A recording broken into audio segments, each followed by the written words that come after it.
We begin our story with a beautiful young woman holding the hands of a girl named Elaine, telling the child that she will return with her father soon. Kneeling down to the girl's height, she asks her to be a good girl and wait until she comes back. Then Elaine replies, "Yes, ma'am." However, an hour passed, then two, and Elaine kept waiting and waiting, but her stepmother never returned. And with that, she was left alone in this world. Then we move 1 year into the future and see 9-year-old Elaine observing some little breads in front of a bakery. A kind lady appears and asks if she would like a bread roll. Elaine replies that she wouldn't, and that she was only looking, because she also doesn't have money to pay for them. The protagonist says she picked some strawberries from the forest earlier and is quite fine, and when she has her own money, she will come back to buy bread. With that, watching the movement around them, she says it's all right. However, she hands Elaine a bag of breads, saying these are leftovers from yesterday, so it's no problem if she takes them. She also advises her not to wander around the forest because there are rumors of monsters there. Full of tenderness, she holds Elaine's shoulders and tells her to always visit if she ever feels hungry. Our protagonist understands the advice given by the lady and is very grateful for the breads. Elaine holds one of the bread rolls and thinks that tonight she will be able to sleep with a full stomach. She reflects that the bakery lady doesn't want others to see her walking around the shops because of the state Elaine is in herself. But despite all that, things are better than they were that day. That day was the lowest point of her life. A year ago, Elaine's stepmother abandoned her, and the only thing she could do was remain helpless on the roadside. She didn't even have money to get a carriage to return home, and people did nothing to help her. She was attacked by cold and hunger. She even suffered attacks from stronger street boys as well. To make things worse than they already were, even strangers began treating her with great cruelty for no reason at all. At that moment, Elaine was clinging to anything she could find in her path. Then she finds what appears to be the place where the town's news is posted. The protagonist has a slight hope that there might be some information about her on that bulletin board. Elaine knows that her stepmother wouldn't miss her, but her father probably would. Not even the death of her mother changes the fact that she is still her father's daughter. She feels that, to her father, she is still part of the family. Thus, Elaine goes to the news board and carefully searches for any announcement from the Cristacea family. But surprisingly, the notice she reads is that the Cristacea family is in need of workers for the celebration party of the birth of the family's first child. These people are real pieces of work, to not say something worse. The announcement was clearly a shock to her, but it served for the protagonist to finally give up hope and dedicate herself to living on the streets. I already feel like taking Elaine and keeping her in a little jar. Elaine begins to reflect on how greedy her stepmother is for getting rid of her, so she won't have even a drop of the fortune meant for her son. She starts imagining whether, in the future, if she had someone she wanted to protect at all costs, she would act the same way her stepmother did. Soon, the protagonist finds a blanket and a box, making her eyes sparkle. These simple objects seem magical in Elaine's eyes, and she notices they appear to have been abandoned. Happy, Elaine imagines she will be able to sleep with a real blanket tonight. Elaine thinks today is a lucky day because she found bread in a blanket. However, at that same moment, we see a hostile red-haired man approaching from behind her. She feels a strange presence, but she is grabbed before she can attempt anything. The scene cuts and our protagonist finds herself in the middle of a forest, coughing and fallen beside a tree. A threatening voice orders her to get out from where she is, but she says it's better for Elaine to stay away when other people are around. The same red-haired man from earlier exclaims that she can't just bite his hand and run away, and that he will teach her a lesson when he finds her. Then Elaine understands a bit of the delicate situation she is in while the man keeps shouting for her to come out. Observing the aggressor more clearly, she sees that now he is holding a knife. Our protagonist knows that if that man finds her, for sure he will kill her. Soon, she curls up completely and doesn't understand why all of this is happening to her. The only thing poor Elaine wanted was a good place to sleep. She places her hand on the ground and wonders how long she will have to keep suffering like this. However, bringing her hands to her face, she decides it is not the time to sit around lamenting.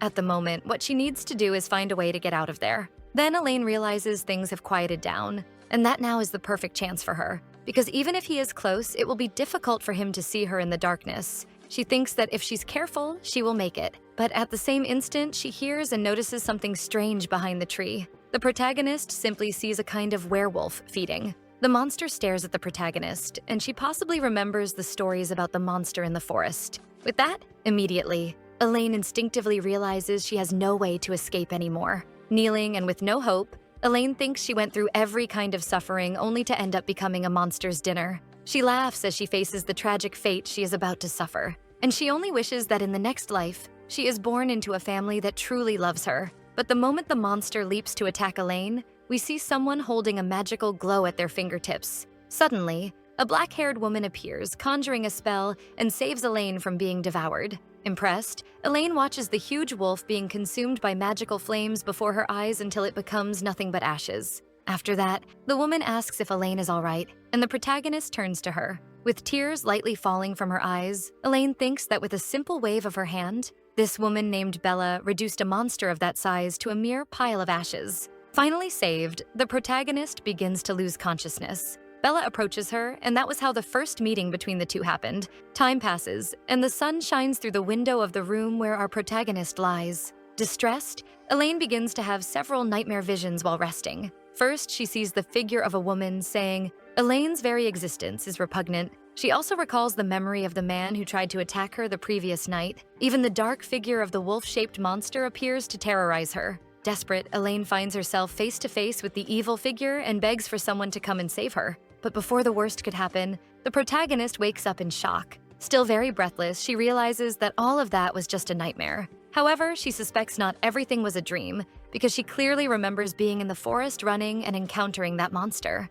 Then she looks around and wonders where she might be. The protagonist observes the window and the furniture and notices the place seems simple but cozy, and it has a familiar, very comforting smell. Soon Elaine hears footsteps and someone saying, "She must have seen it, right?" Another answers, "I suppose so." And our protagonist notices people approaching. Opening the bedroom door, two people come closer and one of them seems very much like Bella. Elaine pretends she is asleep and swallows hard, a bit suspicious and scared, wondering who these people are approaching. The man accompanying Bella comments that she used her powers right in front of the girl, so it would be difficult not to notice them. Bella, with complete sincerity, answers that she couldn't just stand still and watch the girl be attacked by a monster. Wringing out a wet cloth and very spontaneous, she admits even she was caught off guard by the creature's presence. The man questions what she intends to do with the child, and Bella says she still doesn't know and will decide when the girl wakes up. But the man doesn't like the answer at all because the girl saw her using magic, and he reminds Bella that she knows very well what happens when someone witnesses her powers. Bella snaps back at the man for calling the girl that, because she is not an object or an animal, but a person, a girl, and she reiterates that not all humans are bad. Uncomfortable, the man heads toward the door to leave and makes it clear that he will never accept the presence of a human child in that house. Never. However, Bella doesn't care about the provocation and even mocks him, telling the white-haired man to close the door carefully so he won't wake the girl. She gets closer to Elaine and places the wet cloth on her face, saying that this way her fever will get a little better. Soon she lifts the cloth and looks at the protagonist. Smiling, Bella notices that the girl is already healed and asks how she is feeling. She brings her hand to her face and Bella asks if she still feels pain anywhere even though the fever has passed. Elaine only stares at her, and Bella looks back with a warm smile. Analyzing the situation, Elaine notices that those blue flames in the forest can only mean that Bella is a folkloric being that has existed even before the Kingdom of Phylon was founded. In other words, Bella is a witch. Thus, Elaine directly asks Bella if she is really a witch. Surprised, Bella says that Elaine understands things quite quickly. Next, she answers that, yes, she is what humans call a witch. But the protagonist ends up asking a question that leaves Bella very surprised. "And you? What do you call yourself?" The witch confesses that no one had ever asked her a question like that before. Then Elaine apologizes, saying she did not mean to offend her. Regaining her composure, the woman only says she was surprised and tells her name is Bella, then asks the protagonist's name in return. Our protagonist simply answers, "Elaine." After that, Bella asks if Elaine has any home she can return to. Elaine says in a sad and dry tone that she has nowhere to go. Then, gently, Bella holds one of Elaine's hands and asks if she would like to stay there with them. The protagonist's eyes shine again at the idea of having a home once more. She knows Bella could end up being a bad person, but she feels happy anyway. The scene cuts, and the protagonist looks at her reflection in the water and notices her eyes are swollen. And so, by Bella's order, Elaine began living there. She accepted the offer with deep gratitude because she had no other place to return to.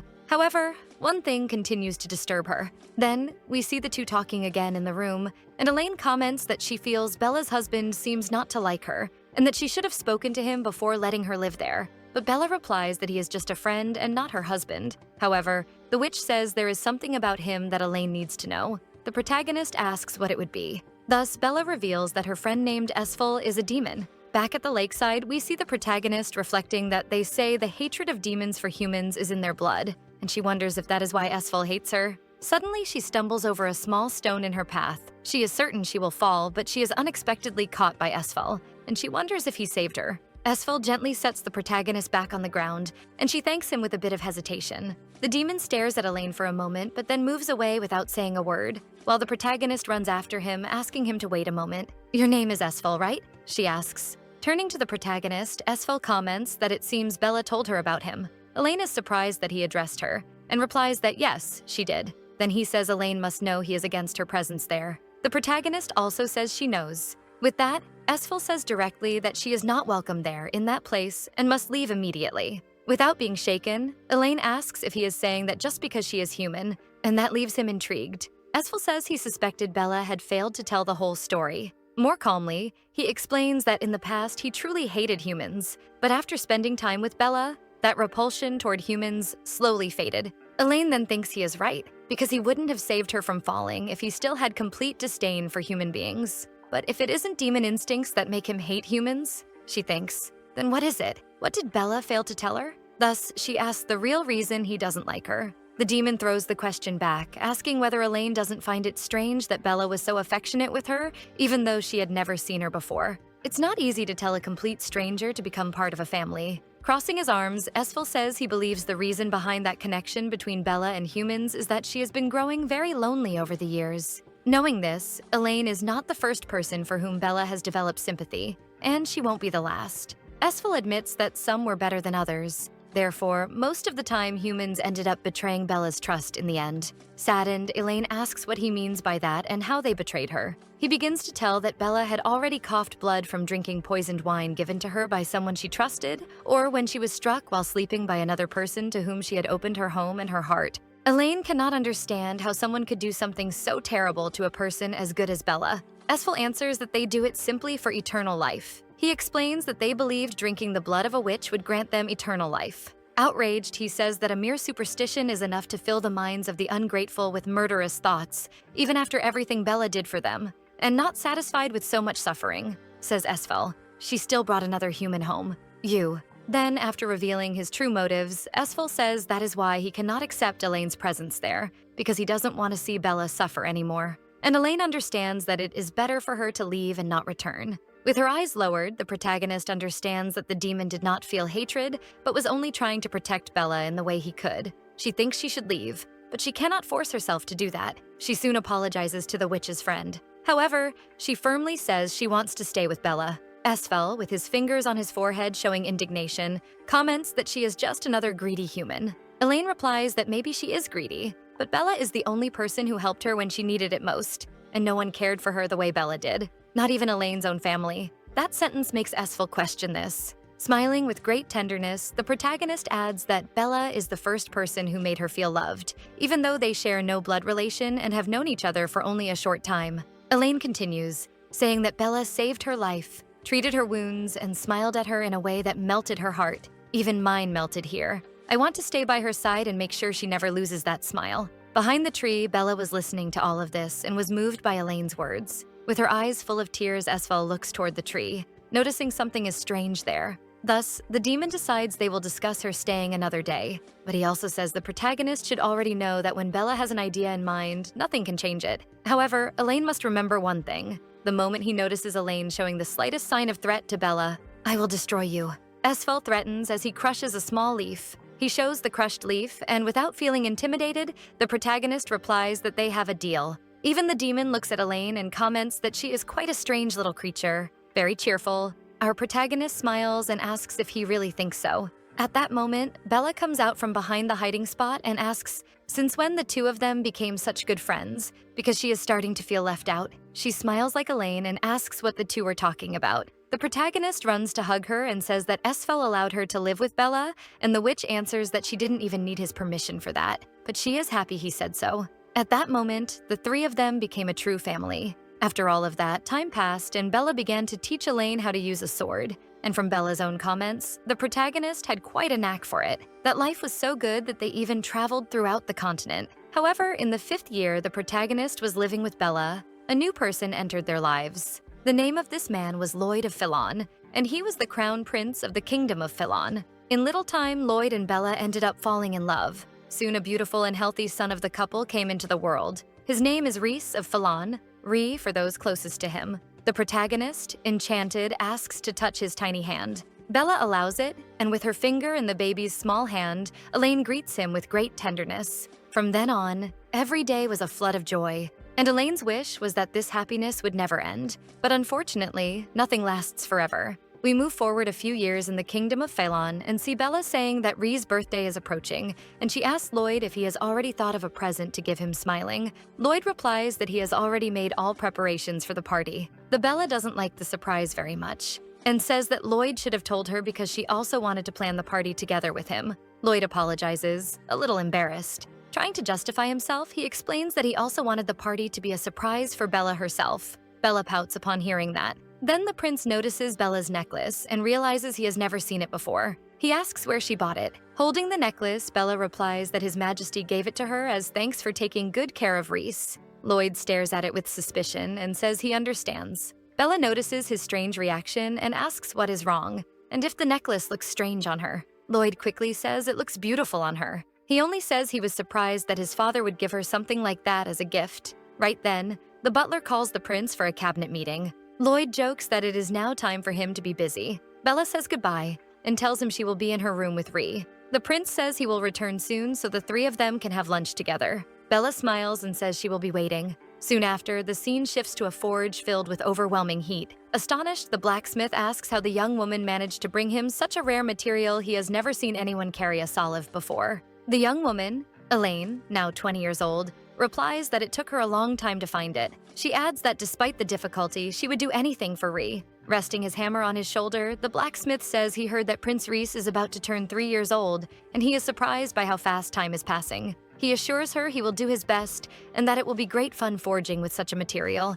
Elaine is excited to see the result. She then asks how long it will take for the work to be completed. The blacksmith replies that it will take about a month. Elaine thinks it might be finished right at the last minute, but she says she understands and she will return later. The man asks if she is going back to the capital. Elaine confirms it, explaining that she has been hunting salves for 10 days and 10 nights, and it is more than time for her to return. They bid farewell, and Elaine says she will be back in a month. On the way back to the capital, the protagonist thinks of Ree and imagines how excited he will be with the gift. We then return briefly to Elaine's memories, seeing Reese confused about what he heard regarding his birthday present. Full of joy, Elaine says she wants to give a special birthday present to her special little boy. Looking at a book, Reese thinks about the proposal and unexpectedly points to the sword leaning against the sofa. The little prince firmly says he wants that Elaine strokes his hair and asks if he really wants the sword. Reese nods, but Elaine says she cannot give him a sword at the moment, so he will have to wait a little longer. Reese accepts it, smiles, and says Elaine is the best.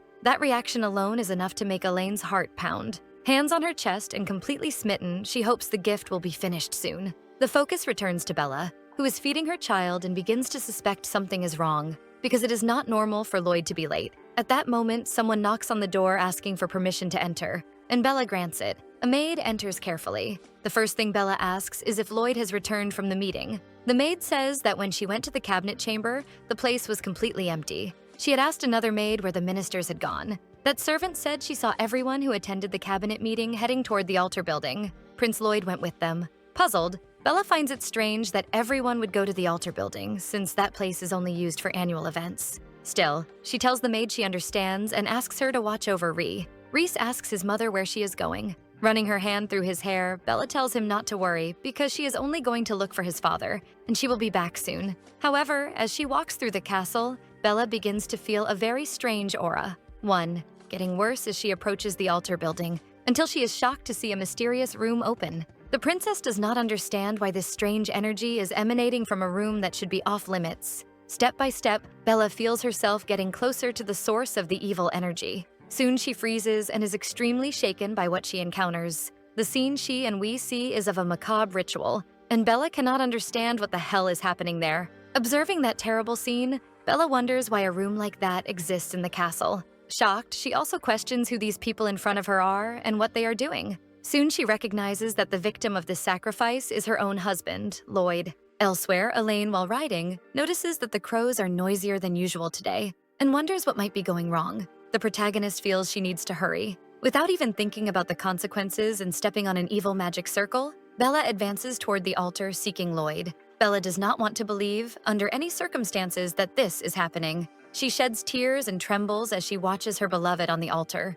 Touching him with tragic affection, she asks what is happening in that place. She embraces him and begs him to stop fooling around and get up, until a voice calls her a poor creature, and Bella immediately turns to identify who said it. The one responsible was the king himself, holding a heart in his hands and staring at Bella with malice. Then the witch realizes that it is Lloyd's own heart that his majesty is holding still in tears. Bella indignantly questions what the king has just done. She exclaims that he killed his own son, while he only smiles in a wicked way. However, at that very moment, the king snaps his fingers and something happens to Bella. She brings her hands to her head and wonders what is happening, for she is feeling something very strange. Extremely distressed, she feels there is a voice in her head. The voice says, "Here are those who removed my eyes and my stomach, and also took my heart." And with that phrase, a kind of magical eye activates on Bella's necklace and begins to shine. Soon the witch notices this, and the necklace also begins to move as if being drawn toward a greater force. The moment this happens,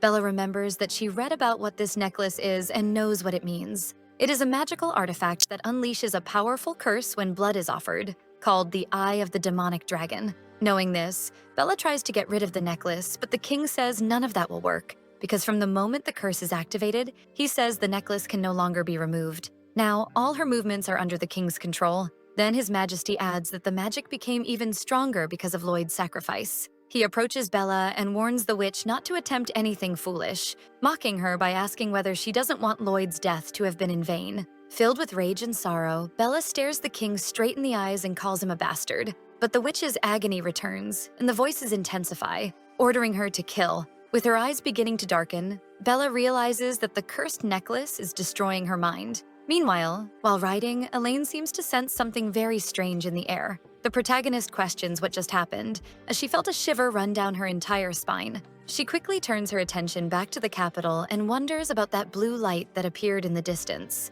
Besides the brightness, Elaine hears some voices coming from the same direction. Shocked, she stops and observes the chaos happening in the city, with people fleeing and others already dead on the ground. Filled with horror, she asks what the hell is going on in that place. Then Elaine touches the blue flames and notices that these are the same flames Bella uses. Thus, she increases the speed of her gallop and again wonders what is happening there. Our protagonist cannot understand why Bella's flames are everywhere, until, reaching the center of the destruction, she slows the horse, looks around, and shouts for Bella, asking where she is. However, an explosion occurs seconds later, and Elaine watches with her eyes slightly affected by the brightness. Then, with the smoke lower, we see Bella positioned in the middle of the flames. Elaine notices her companion, but the witch's eyes are black and her expression is cold. And after also noticing Elaine's presence, the cursed one charges toward the protagonist and strikes her with extreme speed. But the swordswoman reacts better and manages to defend herself. In a difficult position, Elaine wonders why Bella is attacking her. The witch's eyes and the cursed necklace glow as Elaine tries to understand what happened to her beloved benefactor. Our protagonist looks at Bella and exclaims, "Bella, it's me, Elaine." However, the witch is out of her senses, ignores her words, and hits the swordswoman with a blow that sends her flying. Elaine crashes with great force into a stone structure and is badly wounded. Hurt and breathless, the warrior notices that Bella seems to hear nothing. She says, unfortunately, her companion is completely out of control. Then, staggering, the protagonist watches Bella and reflects on what she should do now. "I need to hurry. Time is not on my side," Elaine thinks. She is very strong. "I need to find a way to end this before..." At that exact moment, Bella appears in front of Elaine and strikes a blow with all her strength at the protagonist. However, in the middle of the attack, the swordswoman manages to catch sight of Bella's cursed necklace. After that, she performs a maneuver and repositions herself. Turning her attention back to Bella, she thinks she had never seen her wearing that necklace before. Thus, she imagines the necklace must have something to do with her friend's sudden change in behavior. And leaping toward the witch, she knows there is only one way to find out. Noticing the attack, Bella summons her blue flames and Elaine descends in an offensive stance. Extremely fast, the protagonist lands and appears in front of her friend to reach for the necklace. She manages to grab the necklace but is fatally struck by the witch's claws. With a faint voice, she calls out to Bella, and the witch slowly begins to regain consciousness. The black-haired woman fully recovers her senses, but our protagonist falls to her knees. Mortally wounded Bella, overcome with terror, questions what she has just done. And tragically, Elaine collapses to the ground, unable to do anything else, her gaze empty. She sees the woman she loved most in her life as her vision darkens, thinks this is how she will die, and tears stream down her face. In her final moment, she managed to free her friend from the curse, but still feels guilty, for she should have arrived sooner. Then, on the 31st of January in the year 512 of the Phylon calendar, Sebeca, the capital of the kingdom, fell at the hands of a single witch. However, we see the protagonist in a vast void, and she asks herself where she is. Confused, she wonders if she is dead, but suddenly she starts screaming for Bella, begging her not to do what she is about to do, and lets out one final cry calling her friend's name. Thus, the protagonist awakens amid the ruins of the city and hears Bella's voice apologizing. We return to her memories, and the witch comes very close to Elaine, taking responsibility for everything that happened. Bella says she cannot go back in time to save all the lives she took, but she can at least save hers by giving her own heart to her friend. Our protagonist does not want Bella to do that, because her companion will end up losing her life. Ignoring Elaine's warning, the witch says she has only one request, that she take care of Prince Reese for her. Then all of this fades, and the swordswoman fully regains consciousness and asks where she is. The warrior does not know how she is still alive because she remembers Bella literally breaking her heart. Then, frozen, she notices the wound on her chest has healed. Thus, in that instant, she remembers the image of Bella saying she would give her own heart to her. Then she experiences the tragic realization that her friend loved her until the end and literally gave her heart. It was so beautiful. I am crying my eyes out here. She sheds tears, wonders why Bella did that, and collapses in sobs. The protagonist cannot understand at all why this happened, for Bella was the kindest person in the world and would not hurt a fly. However, she remembers the necklace she destroyed in the battle, and the moment she crushed the object, Bella became herself again. Elaine was certain that Bella would never attack anyone of her own will, and she soon recalls the magical markings that were on the necklace. They had the same energy as the place where she had found Bella. After that, she takes a piece of paper and bites her thumb until it bleeds a little. With quick movements, she tries to remember the design of the necklace's marking, but she recalls only the brief shape of the eye in the center. As she sketches, she reflects that she does not know who or what did this to Bella, but she will certainly find them, and I will make them pay for it. Then Elaine's curiosity only grows. She thinks that if it were someone who wanted Bella's blood for immortality, they would have simply ended her and not made her lose control and destroy everything. Our protagonist finds herself walking for a long time, but finds not a single sign of houses among the leaves of the plants. She wonders what might have happened to Esfel, Lloyd, and Reese, for there was no sign of anyone near the castle. She remembers that the palace itself had become ruins. However, her thoughts are interrupted by the presence of monsters just ahead in the field of leaves. She sneaks through the thicket and feels that something is not right there, because there should not be so many monsters near Sebeca. This type of creature is born from calamity,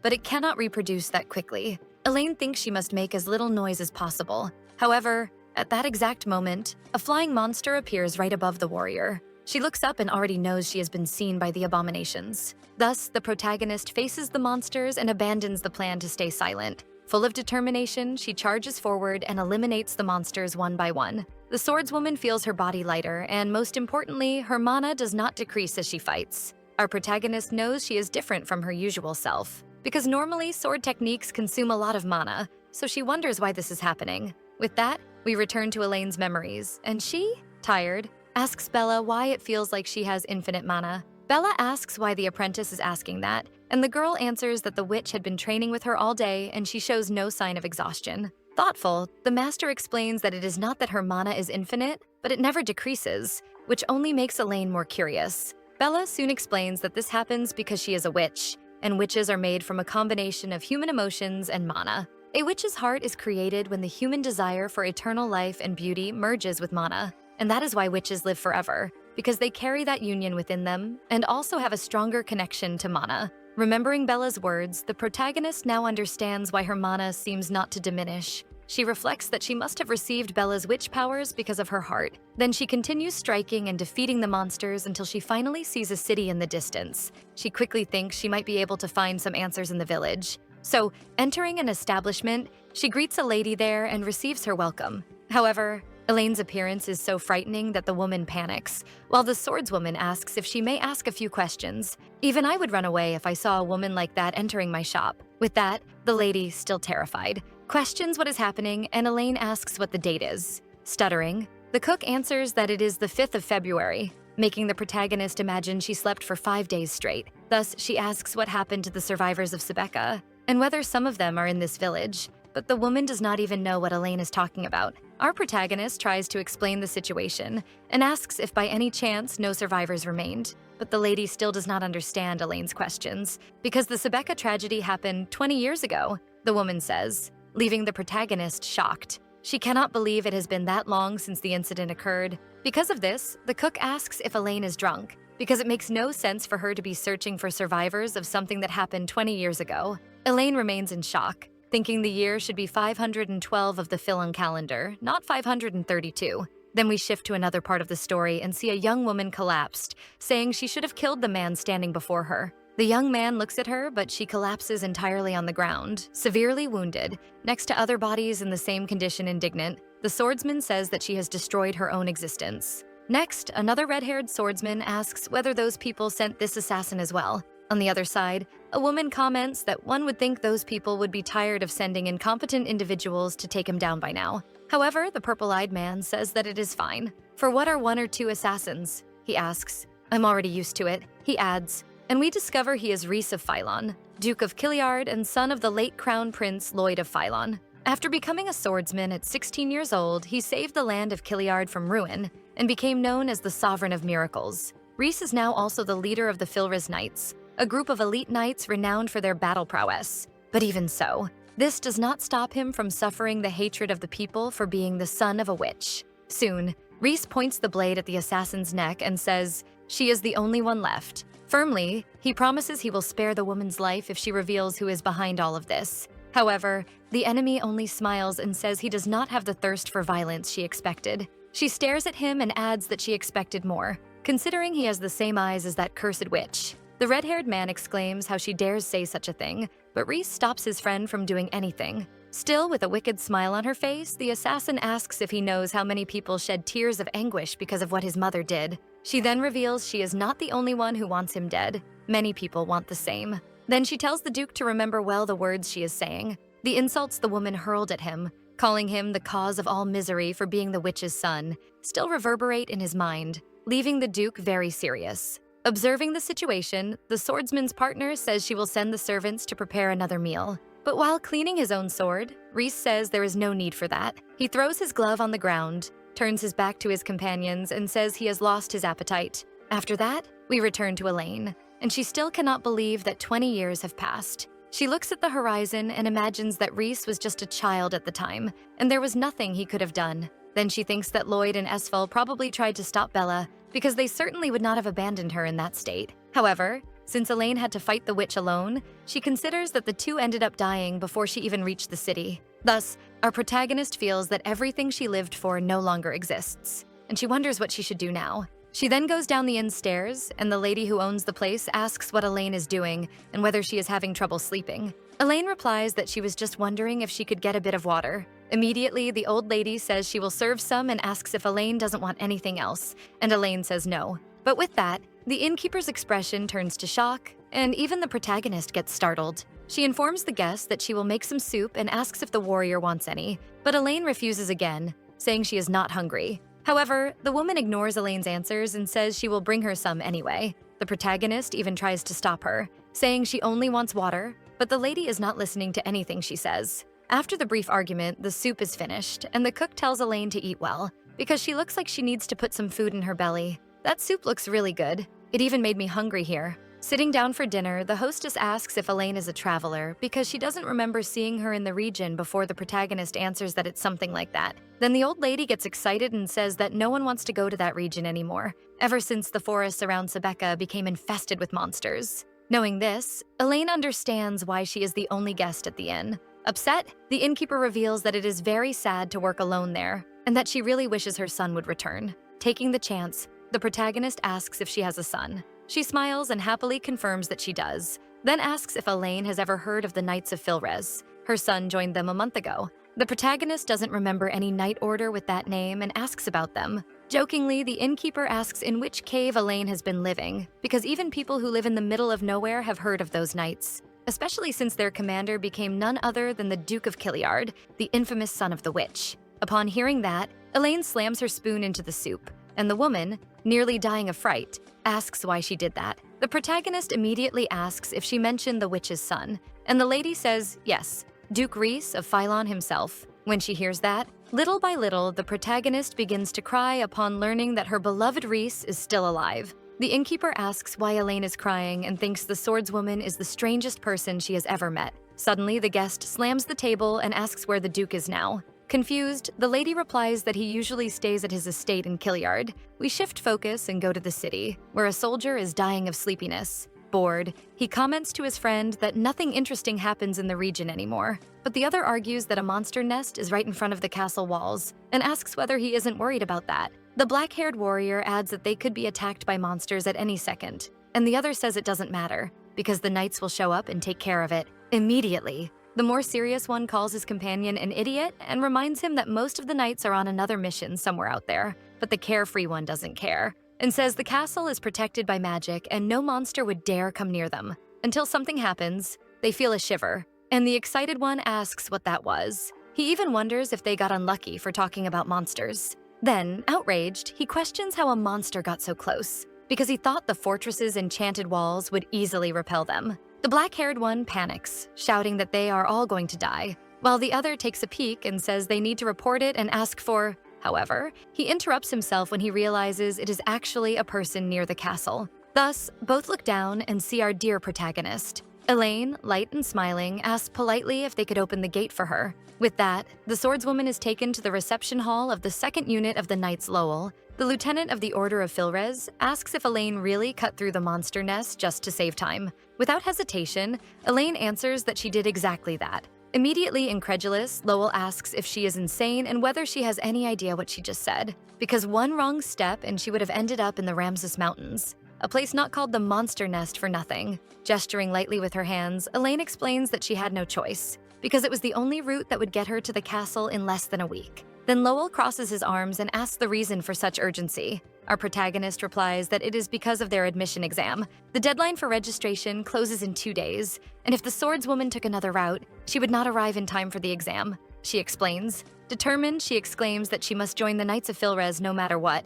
With that, Lowell asks if the warrior defeated all those monsters just to arrive in time for the exam, since that test happens every year. Thus, the protagonist becomes more serious and reflects that she cannot tell the truth because they would never believe she had been asleep for the last 20 years. Besides, she does not know how she will tell Reese that she is the cause of his mother's death. She quickly decides to make up a story and says she had no money and heard that the knights paid very well. Hearing those words, the lieutenant sighs irritably and says that many fools like Elaine joined the order only for the money, and that kind of people did not even pass the first test or did not last more than a month as knights. But Elaine reveals that this is not the only reason she wants to join the order and states, "I am here because there is someone I need to protect." However, not wanting to expose too much, she says that protecting someone refers to her family. Lowell admits that Elaine has skill. It's not everyone who comes out of the mountains alive, but he warns that she needs to understand this knight order is not like the others. The group is hired to fight in the name of various institutions and houses. They go to places infested with monsters to eliminate those cursed creatures, and they receive considerable amounts of money in exchange for those missions. Thus, he explains that this is why their pay is higher than that of other knights, and he asks if Elaine understands. The protagonist firmly responds that she does. Then the lieutenant says he cannot stop her from taking the test, but he begs her to reconsider her decision. "What will happen to the people you love if you die protecting them?" he asks. He continues, saying he suggests Elaine look for another, safer order, even if they pay less. However, immediately, the woman with the heart of a witch exclaims that she will not die, but will stay alive to protect her family, and she does not want to lose a loved one ever again. Upon hearing the words, "lose someone again," Lowell becomes thoughtful. With that, the lieutenant accepts it, says he did his part, but that this is the girl's funeral. Standing up, he says he will prepare a room for Elaine and that she can take a bath in the meantime. Tomorrow, he will show her where she can register. The protagonist thanks him, and Lowell wishes her a good night. Outside, the soldier knows Elaine is not an ordinary girl and wonders what her true reasons for joining the Knights must be. However, it is also possible that the woman is just lucky. Whether that is the case or not, Lowell says he should report this to the Duke tomorrow. Night falls, and the protagonist rests in the great castle. In her dreams comes the image of past times, when she played with Reese along with all the people she loved. The little boy holds a lock of her hair, and Elaine asks if he likes her hair that much, and Reese answers that it is very pretty. Taking advantage of the moment, the protagonist asks which hair he thinks is prettier, hers or his mother's. Without hesitation, little Reese responds that his mother's is better. Bella finds it adorable, and Esfil tells Elaine not to take it to heart. Then Lloyd appears, and the swordswoman turns to greet him. But the vision the protagonist has is of a wounded and disfigured prince. Startled, Elaine backs away, but soon the ground beneath her begins to crumble. Suddenly, a hooded man appears behind the witch, ready to strike her. Our protagonist screams desperately for her friend to be careful. However, the warning is not enough, and Bella is murdered right in front of her companion. After this nightmare, Elaine wakes in shock and denial. She calls out for the witch, looks at the window, and realizes it was all just a dream. She feels she needs to calm down. The Prince Ree is alive and well. Determined, she promises herself she will never again be that defenseless, but will protect Reese until her final breath. Sometime later, the protagonist goes to the line to register for the knight's exam. The clerk, bored and tired of the job, calls the next person. Then Elaine asks if she can register for the Order of Filres there, and the boy confirms. Soon the superwoman enters the tent with a smile on her face. He was not expecting a girl like Elaine and stammers, asking if she is there to sign up, and the protagonist confirms it. He then hands her the form, which the soldier quickly takes. The protagonist thanks him, and the redhead is already completely smitten. With that, Elaine sighs and hopes deeply that she can find Reese tomorrow. The Duke, on the other hand, is in his estate reflecting as he looks out the window. Someone asks to come in, and he maintains a serious expression. Opening the door carefully, Lowell asks for a moment, saying he needs to report something to his lord. Turning to his subordinate, the prince looks at him and asks what happened. Entering the room, the lieutenant says that 2 days ago someone arrived after crossing the mountains. Reese is impressed and says that few return from that place to tell the tale. Lowell also says he did not believe that story at first, but when he stopped and went to investigate the case himself, surprisingly, he saw a girl covered in dirt. Thus, this girl said she survived purely by luck. But everyone knows no one gets through the mountains with just a bit of luck. Because of this strangeness, the lieutenant even thought the woman was a demon, but soon after, he was certain she was human and the most honest kind. Thoughtful, the Duke asks if the soldier asked the strange woman why she crossed the mountain range, and the warrior says he did, but her answer was even more astonishing. Lowell explains that Elaine said she crossed the hills only to arrive in time for the Order's admission exam, which makes the noble freeze. Those words leave the young Duke confused, and knowing how absurd the story is, the lieutenant confirms again that, incredibly, it is all true. He looks at the clock and comments that he saw the woman that morning at the exam site, and at that moment she must be finishing the second round. Soon the prince asks for Elaine's enlistment papers, and the subordinate hands them over. Thus, Reese carefully examines the document, until suddenly he begins to laugh, and Lowell is startled by the reaction. Finishing his analysis of the paper, the Duke asks if there is anything else to report, and the lieutenant answers that that is all. Then he dismisses the subordinate afterward. He takes another look at the admission record and sees Elaine's name written on it. Reflective, he thinks it has been a long time since he heard that name. After that, we return to the protagonist who is having a snack after the first tests. She tells herself that Reese was not at the preliminaries nor in the second stages, and imagines he will probably not appear until the final stage. Then a blonde boy approaches and asks if the seat beside Elaine is taken. Our protagonist answers that it is not, and the young man thanks her. Sitting down, the boy explains that he looked for a place to sit, but everything is full. But Elaine's blue bracelet catches his attention, and he asks if she is taking the tests for the Knights of Filres, and the swordswoman confirms it. Happy, the young man says he is too. However, in the background, a voice exclaims that he punched someone in the face. We soon discover it is a group of men talking, and the oldest, called Lord McGaff, is telling the story of the fight he had, while the others cheer laughing. He claims this test is easier than a child's game. However, the blonde boy dislikes this and says the man is rude for acting as if the place belonged to him. Showing his Knight Order bracelet, the loudmouth says this is proof he passed the organization's morning tests. This makes one of the boys praise McGaff, saying the accessory suits him very well. However, another boy comments that the woman beside them also has a similar bracelet. With that, the Lord becomes irritated and refuses to believe the protagonist passed the test because she is very skinny, considering she must have stolen the bracelet. The pair agrees with their partner's statement, though deep down they know McGaff has a huge inferiority complex. Irritated, the blonde tells Elaine not to listen to those idiots, and the swordswoman is only thinking that these people talk too much while they eat. Then the candidate says that group is just a bunch of fools who do not know that size does not mean skill. Elaine, calmer than anyone else there, replies that honestly she does not care about any of that. Thus, annoyed, the loudmouth bangs the table, asking if they are kidding him.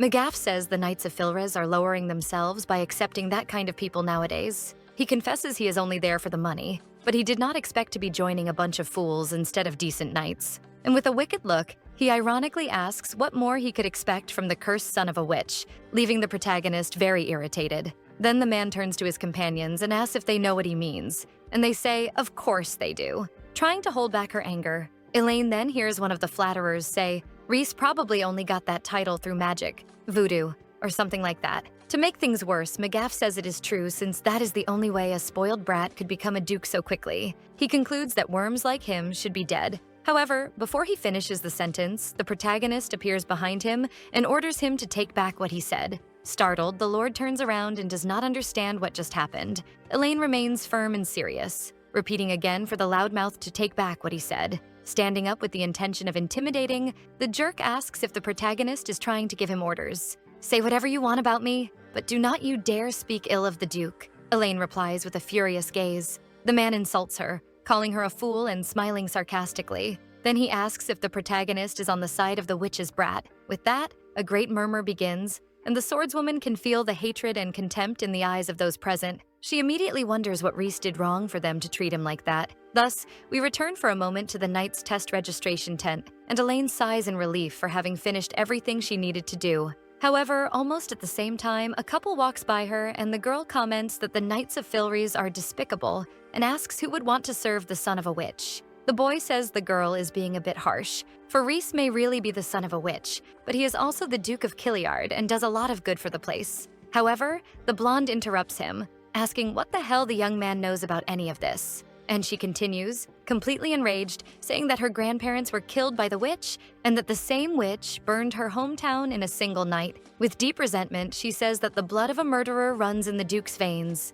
and that he is playing at being a savior, but no one knows what he will do next. Hearing all of this, her heart full of pain, Elaine realizes how much Reese suffered just for being Bella's son during these last 20 years. Then we return to the present, and the blonde rebuts the bully, saying he should be ashamed because if he used the time he spends insulting others to examine himself, he would understand that he is nothing but ignorant trash. So McGaff reaches the peak of his irritation and asks what the hell the boy just said. Grabbing a knife, he lunges at the aspiring knight and yells that he will finish him off. However, at that exact moment, Elaine holds the aggressor's hand and asks the hothead to calm down a bit. The protagonist says that the man is clearly insane because he is using a knife in the middle of this entire crowd. Surprised, McGaff looks back and wonders why the woman is so strong, but he keeps cursing both of them and says they will regret this, and asks if they know who they are messing with. Then he furiously exclaims that he is the great McGaff of Aleda. Yet, to the man's utter indignation, a deep silence falls over the place. Looking at him, the protagonist questions what that is supposed to mean.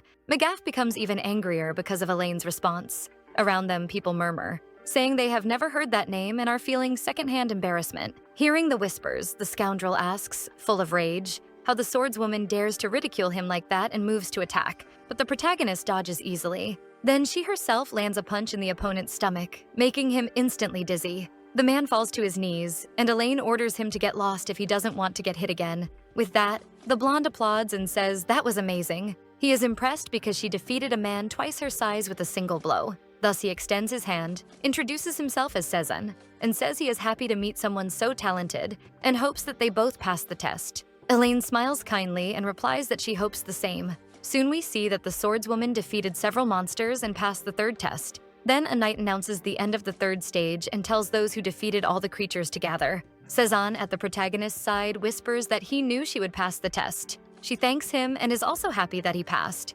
However, the warrior thinks she hasn't seen Reese anywhere and imagines he will not come. After that, Lowell appears and orders them to listen carefully to what he is going to say, because he will explain the rules before they go to the final test. He instructs that the candidates will be chosen at random to enter the circle and duel against an examiner, and their task is to endure 1 minute of combat stepping outside the circle. Stepping on the border of the circle or being unable to continue will result in immediate disqualification. Then the lieutenant asks if anyone has questions, and Elaine raises her hand. She asks if the Duke will be their opponent. Before Lowell can answer, another person arrives and calls out to the soldier. This man asks if all the candidates are present. Our protagonist looks carefully at the individual and wonders if he is Reese. She quickly receives the answer when the Duke of Killiard introduces himself and says he will be the final opponent. Finally finding the one she wants to protect, Elaine cannot contain her emotion upon seeing how the prince has grown. Thus, Lowell replies that everyone who passed the tests is there. Then the Duke turns to the candidates and says he will evaluate who is qualified to serve under his command.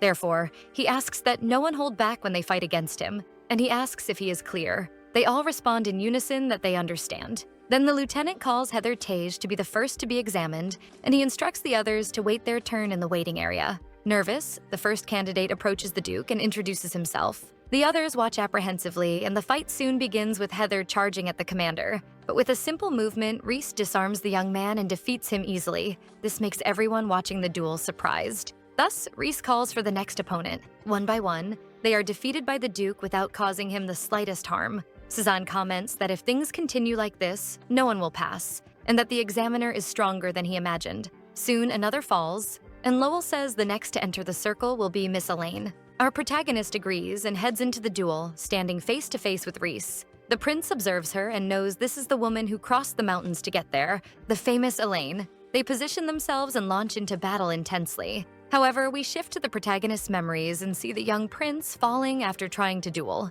Smiling, Elaine says she told him he was too young for that, but the boy insists he can do it and wants to try again. But the protagonist asks why he doesn't wait until he gets a little older, since he is only 3 years old. Yet Reese pouts and says he wants to be like Elaine now. The swordswoman's heart melts, and she decides she will teach him on one condition. She says the prince must promise that he will never push himself further than he can handle, because if he promises, the warrior will train him until he becomes a master swordsman. Then the two interlock their pinkies and seal the promise. Thus we return to the present, and Reese remains serious in the duel. Elaine is thoughtful, because she did not manage to fulfill the promise, but the prince managed to become a master swordsman anyway. However, the fight remains intense, and the protagonist's sword begins to slightly crack, worrying her. In a clash of strength, the Duke comments that Elaine seems to be more than just another weak commoner. Then the prince pushes her back and unleashes a series of attacks, making the protagonist feel pressured, because she does not know whether her sword will last another 20 seconds.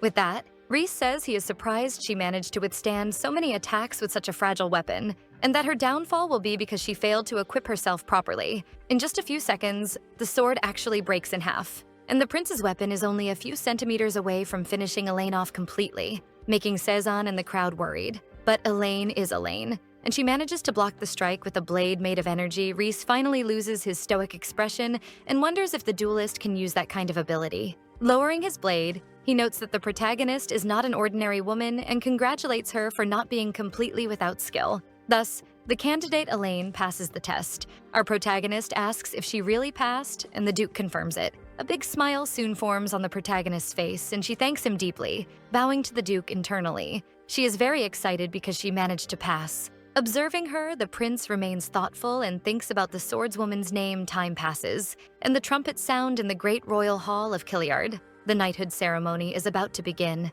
and the two of them finally manage to reach the end of all this. Then they are ordered to approach one by one, starting from the left. Thus, Elaine comes very close to the throne and kneels before the prince. She looks tenderly at Reese, and he places the blade on her shoulder. The Duke says that she must devote her whole heart to Killiard, and in return, they will honor Elaine's noble oath, lighting her path in the darkness and showing her the path of light. Then he asks if the protagonist swears eternal loyalty to him. Internally, the swordswoman already swore this a long time ago, deciding that she will protect Reese until the end of time, because she owes that to Bella. She then remembers when the witch asked her to take care of her son, but Elaine knows she must not tell the Duke that, because she thinks he will be devastated when he learns that Bella's heart beats inside her chest. Standing before him, she decides that the prince must never discover the truth, because he is the one that Bella and she loved most in this world, and she will use this second chance to make Reese as happy and safe as possible. With that, determined, she fervently exclaims that she swears eternal loyalty.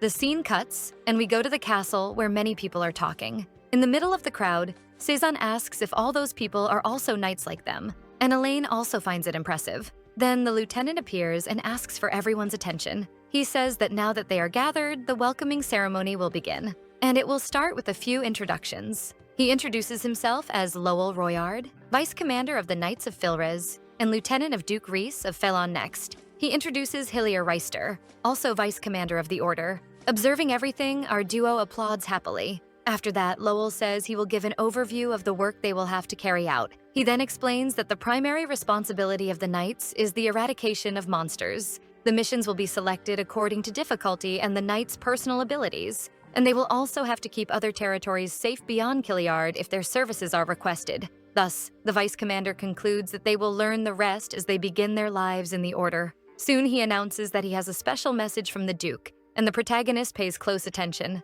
Lowell explains that for a long time, the position of the Duke's personal guard has remained vacant, so His Grace offered the chance for one of them to volunteer for the position. Then he asks if anyone is interested, but a huge silence fills the room. Sighing in disappointment, the lieutenant already knew no one would accept, so he says he understands and will move on to the next topic. But someone in the middle of the crowd raises a hand and volunteers for the post. Impressed? The vice commander asks who said that, and of course it was our protagonist, who answers that she volunteers to be part of His Grace's personal guard. A few seconds later, gossip begins to spread among the others, calling Elaine crazy and other similar things. The swordswoman doesn't understand why everyone is acting that way. She wonders if none of them have even the slightest respect for their own commander and finds it unbelievable. Watching her, a brown-haired woman wonders if that is the infamous Elaine Time Passes. And Cezanne asks what the protagonist had in mind to think about volunteering, and continues asking if she knows what it means to become the Duke's personal guard.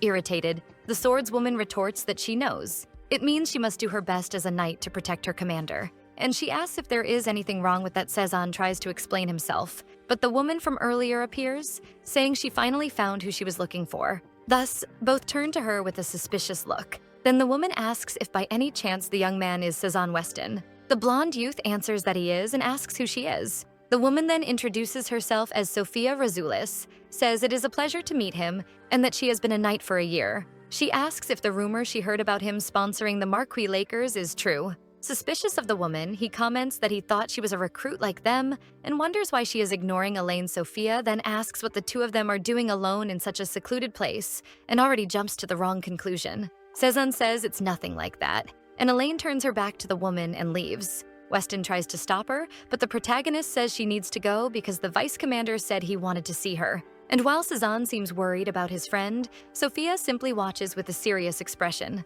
Sometime later, Elaine walks through the castle corridors and notices that it is snowing outside. Sighing, the protagonist happily comments that this is the first snow she has seen in 20 years, until a black horse comes toward her in the snow, and she cannot understand why the animal is wandering in such an unusual place. She approaches him and pets him tenderly. She then asks the horse what he is doing there and where his master is. Soon someone arrives and says that the animal's name is Nix. That person is Reese himself, who admits to being impressed because normally the mayor does not let anyone get close except him. The Duke's sudden arrival startles Elaine a little, and she greets her commander. While petting Nix, the prince asks if she is Lady Elaine, and the protagonist confirms it. Reese says he heard she volunteered to be his personal guard, and that what he is about to say may sound strange, since he asked for volunteers for the position. But he suggests that Elaine reconsider her decision. As expected, our protagonist apologizes and responds that she will not follow that suggestion. Thus, the Duke explains that every bodyguard he has ever had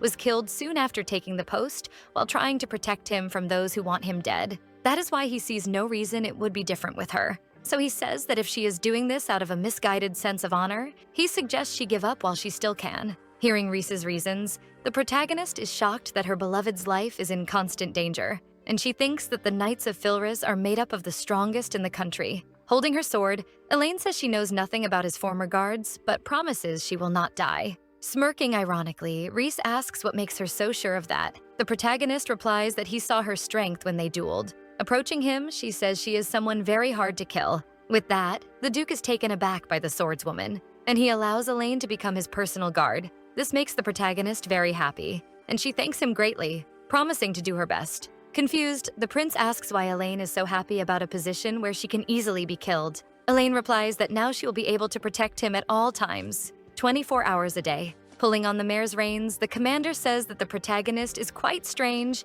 but in any case, he instructs her to go to his office tomorrow to begin her duties. Happily, the warrior says she understands perfectly. The prince then begins to gallop away and wishes a good night to his new bodyguard. Thus, he leaves. And as she says goodbye, Elaine thinks that now Reese will not have to endure all the horrible things he goes through alone, and she promises that she will never leave the Duke's side. In the middle of the snow, the prince grows curious about what the protagonist said about protecting him 24 hours a day, affirming once again that she is certainly a very strange woman. The day passes, and Elaine's first day as Reese's personal guard finally arrives, and now she will be able to stay with him all the time. She wants to see him as soon as possible. However, she finds it strange that the vice commander's office door is open. Trying to take a peek, she hears someone shouting indignantly, saying they cannot understand. Getting a little closer, the protagonist notices that this voice is familiar. Blatantly observing the room, the swordswoman wonders if the vice commander called someone into his office because it seems like they are arguing inside. This woman is a gossip, huh?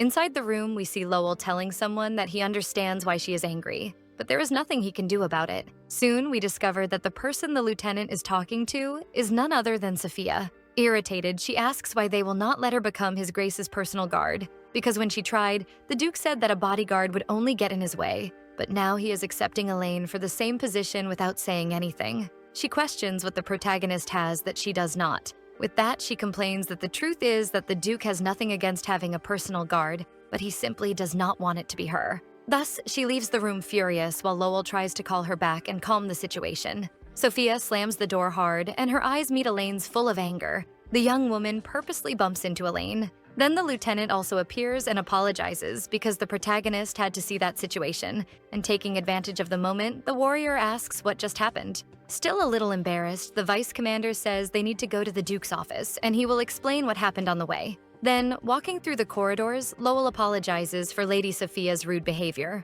He asks if the swordswoman is okay because he saw the other woman shove her pretty hard a few minutes ago. Elaine replies that it was not that bad and she is fine. Our protagonist says she did not know Sophia had also volunteered to be the prince's personal guard, and the lieutenant explains that she wanted the position a year ago, right after joining the Knights. However, Reese vehemently refused to accept her in that position, which made Lady Sophia eventually give up insisting. Therefore, he tells Elaine to imagine how surprised Sophia must have been this year with the Duke accepting the protagonist for the position without even hesitating. So of course she is this angry. Hearing this, the swordswoman wonders if someone else is trying to protect Reese and becomes very happy. Then, after quite a bit of conversation, they arrive at the Duke's office. The pair stands right in front of His Grace's study. Knocking on the door, Lowell calls Reese, saying that he brought Lady Elaine. However, no one answers, and they hear nothing but silence. Soon, the lieutenant decides to open the door and warns the commander that he is coming in. But as expected, the room is empty.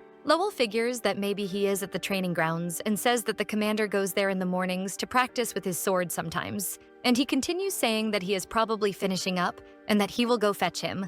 And the protagonist replies that she will wait right there. Our protagonist then uses this opportunity to take a look around Reese's room until that long red sword ends up catching Elaine's attention. She wonders what it is and notices that the object looks very familiar. However, a few seconds later, something clicks in her memory, and she seems to remember what it is. We go to the past and see the blacksmith asking if Elaine wants him to engrave Reese's initials on the sword. The protagonist says yes, because it will give it a personal and special touch. The blacksmith says there is no problem and asks where she wants him to place the initials. Thus, Elaine touches the spot where she wants the initials to be inscribed. We return to the present and see that the work was indeed done. There are the initials, Reese de Filon. Seeing this, Elaine is certain that this is the sword she ordered to be made for the prince's birthday. She remembers that this was the gift the little boy had asked her for, and that she had said she would not give him the present at that moment, but that he should wait a little bit. Emotional, Elaine wonders how Reese has this, because when the sword was finished, Sebeca had already been destroyed. Suddenly, at that very moment, the Duke appears behind the protagonist and asks what she is doing. Our Elaine looks back, a bit startled, and that's it for today, everyone. I hope you enjoyed the story. What are you all thinking so far? I don't know about you, but I lost my breath when Sophia found Elaine at the door. And do you think the Duke was really angry or just pretending? I want to know your guesses. And if you want more, don't forget to like the video and subscribe so you don't miss any new videos I post. This work is called Reasons to Protect the Witch's Son and our recap, covered up to chapter 15. Kisses and see you next time.